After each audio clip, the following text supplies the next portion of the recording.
One of this country's best kept secrets is the story of Dr. Charles Mooley. Coming out of very humble beginnings, Dr. Mooley's story is one of the modern day biblical rich man who was asked to sell all he owned and give to the poor. Unlike the biblical story where the rich man rejected the request and walked away, Dr. Mooley wholeheartedly obeyed, creating a chain of events that have impacted our entire nation.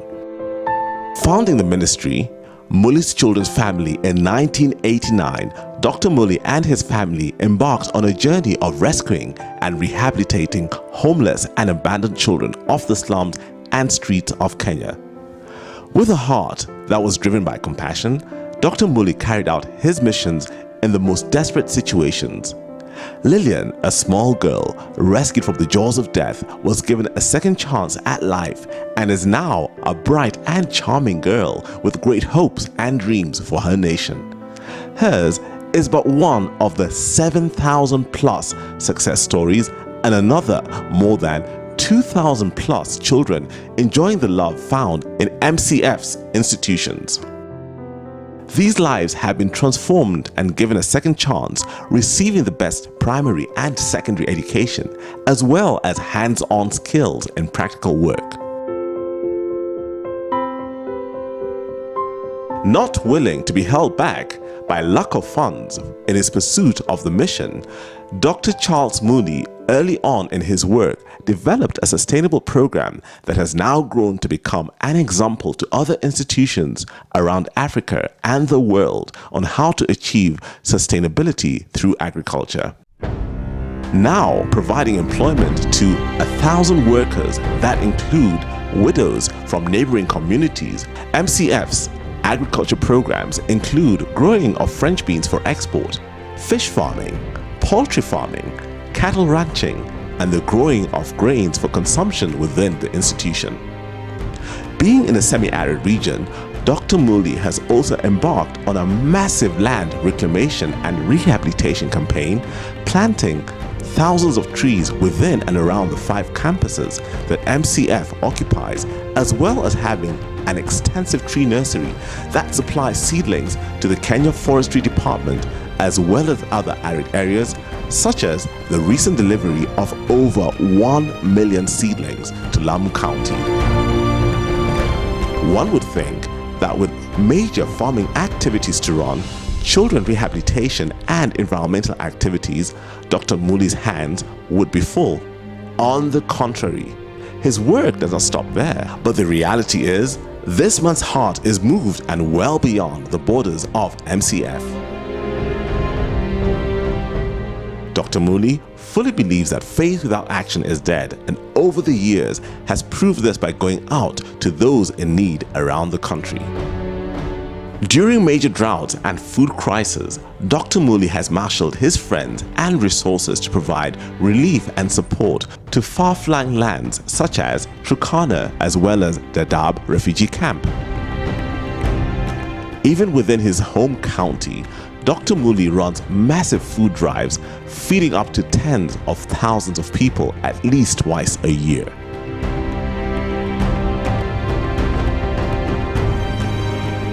During the country's post-election violence of 2007 and 8, Dr. Mooley immediately rallied his resources and was among the first responders on the ground.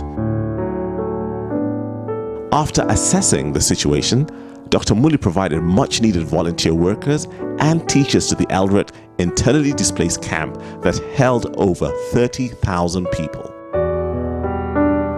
Working side by side with the Kenya Red Cross, Dr. Mooley helped bring formal learning back to the camp, also providing hot, daily, nutritious meals for all the children.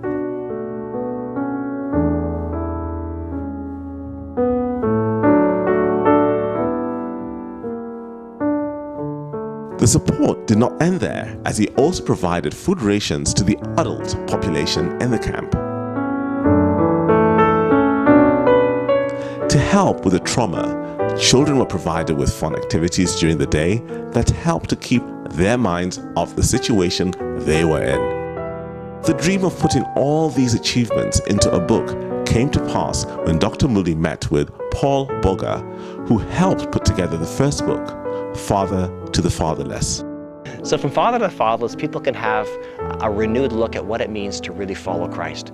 Charles Mulley had absolutely everything. He didn't need to sell everything and to go into the slums and rescue street children. He wanted to do that out of obedience to what God was doing.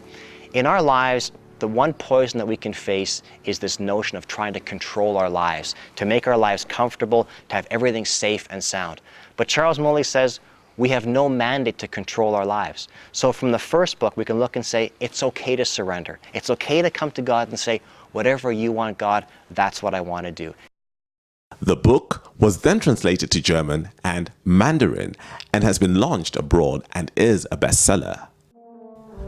The second book, Hope for the Hopeless, provides a unique look into the life after the first 15 years of Dr. Mulley's work, as Paul explains. In Hope for the Hopeless, we have an opportunity to see what it's like when our lives are really surrendered to God, to see the impact we can have in the people around us. Life is not about us. Life is about Christ living in us and living through us. And so once we break away from this idea of what can God do for me, to the real notion of what can God do through me to impact other people, this is what I think Charles Mulley's life really exemplifies in Hope for the Hopeless, to love people and to be servants of other people, even as Christ served us. Dr. Mulley hopes that the books will be an inspiration to all those who read them. You know, if people could really change and have become selfless, we can change our country, Kenya. We can change Africa. Africa can be a really heaven, a place where we could not compare even with Europe. But the books, once you read the books, you'll see the denial. You know, it's just a matter of denying yourself and carry the cross and being able to be there for others, not yourself. With numerous awards under his belt, including the Head of State Commendation and various honorary degrees, Dr. Mulley believes his work is not yet done and there is still more yet to be accomplished.